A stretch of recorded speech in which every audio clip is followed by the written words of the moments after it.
পরিচিত অনেক মানুষের কাছ থেকে একটা কমন প্রশ্ন সবসময় আমাকে শুনতে হয়, সেটা হচ্ছে আমি ভিডিও করে কত টাকা পাই। আসসালামু আলাইকুম, আর একটা ভিডিও নিয়ে চলে আসলাম। আশা করছি আপনারা সবাই ভালো আছেন। আলহামদুলিল্লাহ, আমরাও সবাই ভালো আছি। এই যে কিছুদিন আগে প্রচন্ড গরম পড়েছিল, তখন আপনারা কিভাবে কে কি নাস্তা করেছেন বলেন তো? এই প্রচন্ড গরমের কয়দিন সকালবেলা ঘুম থেকে উঠেই প্রথম কাজটা ছিল আগে তোহমা আর ইসবগুল ভিজিয়ে রাখবো, আর খাওয়ার কিছুক্ষণ আগে একটু রুয়াবজা দিয়ে নেব। আর সকালবেলা ২ রকম চিড়া আর কি, লাল চিড়া, সাদা চিড়া, ২ রকম চিড়া পাওয়া যায় কিনতে। হয়তো অনেকেই জানেন, অনেকেই জানেন না। তো ২ ধরনের চিড়া আমি কিনে এনে রেখেছিলাম।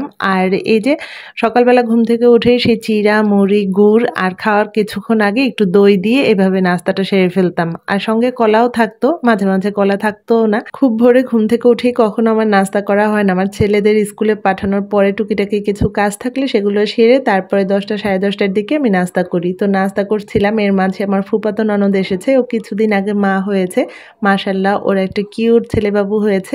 তো বাবু হওয়ার পরে এই প্রথম ও আমাদের বাসায় আসলো, তাই সাথে করে মিষ্টি নিয়ে এসেছে। তো নাস্তা করার পরে আমি একটু মিষ্টি খেলাম। আর এরপরে এই যে এটা ছিল দুপুরের রান্নার মাঝে একটু অংশ। আজকে একটু আলুর চপ খেতে ইচ্ছে করছিল, তাই রান্নার মাঝে এই যে আলুর চপটা তৈরি করে রাখছি, কারণ বিকেলের নাস্তা বিকেলে তৈরি করতে গেলে অনেকটা দেরি হয়ে যায়। তো এইভাবে কে কে আলুর চপ বানান বলেন তো? আমি একটু বেশি করে পেঁয়াজ ভেজে নিয়েছি, তারপরে তার মাঝে আমি ২টা ডিম দিয়ে খুব ভালোভাবে ডিমটা ভাজলাম। আর এরপরে আলু, পরিমাণ মতো লবণ, জিরার গুঁড়া, তারপরে বোম্বাই মরিচ স্বাদ অনুযায়ী যে যেমন ঝাল খেতে পারে আর কি সেইভাবে দিয়ে, আর ধনিয়া পাতাও দিয়েছিলাম পরে, সেটা আর দেখানো হয়নি। তো সব কিছু দিয়ে আলুটা অনেক সময় ভাজলাম। ভাজার পরে তারপরে এই যে আলুর চপের শেপটা দিয়ে নিলাম, আর এটা বিকেলবেলা ভেজে নেব। আর অন্যদিকে কিন্তু আমার রান্নাও হয়ে গেছে। এখানে খাসির মাংস রান্না করেছি, আর অন্যদিকে আমি একটু করল্লা ভেজে নিয়েছি শুধু আপনাদের ভাইয়ার আমার জন্য। করল্লাটা খুবই কম নিয়েছি, আর ডাল তো লাগবেই। তো ডাল আছে এখানে, আর কি অল্প কিছু রান্না করেছি আজকে। এই ছিল আমার আজকের দুপুরের রান্নাবাড়া। পরিচিত অনেক মানুষের মধ্যে কমন একটা প্রশ্ন হচ্ছে, ফেসবুকে এই যে ভিডিওগুলো আমি দিই, এতে করে ফেসবুক আমাকে কত টাকা দেয়, আমি কত টাকা পাই? তো সেই প্রশ্নটার অ্যান্সার আমি অন্য একটা ভিডিওতে আপনাদের সঙ্গে শেয়ার করব। তবে একটা কথাই শুধু বলবো, এই যে ভিডিওগুলো আমি আপনাদের সঙ্গে শেয়ার করি, এই যে পেজটা, এটা সম্পূর্ণটা আমার শখের বশে খোলা।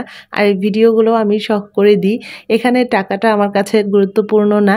ফেসবুক পেজ খুললেই টাকা পাওয়া যায় কিনা, বা আমি এই যে এক একটা ভিডিও দিই, এক একটা ভিডিওতে আমি কত টাকা করে ফেসবুক থেকে পাই, সবকিছু আপনাদের সঙ্গে শেয়ার করব অন্য একটা ভিডিওতে। আজকের ভিডিওতে এগুলো শেয়ার করলে আজকের ভিডিওটা অনেক বড় হয়ে যাবে। তো এরপরে এই যে এটা ছিল বিকেলের দিকে। তো বিকেলের দিকে আমি সেই আলুর চপগুলো ভেজে নিচ্ছি, আর এই বেসনটার মধ্যে আমি সামান্য একটু হলুদ, তারপর পরিমাণ মতো লবণ, একটু আদা বাটা, একটু রসুন বাটা, সামান্য, খুবই সামান্য আমি দিই। তো তারপরে একটু পানি দিয়ে বেসনটা গুলে নিয়ে তার মাঝে এই যে আলুর চপগুলো ভেজে নিয়েছি। আর আলুর চপ একদম গরম গরম খেতে ভালো লাগে, আর বোম্বাই মরিচ দেওয়া আছে যেহেতু অনেক মজার হয়েছিল আর কি। আমার কাছে ভালো লেগেছে, অন্য কার কাছে কেমন লেগেছে জানি না। তো আজকের ভিডিওটা এখানেই রাখছি। সবাই ভালো থাকবেন। খোদা হাফেজ।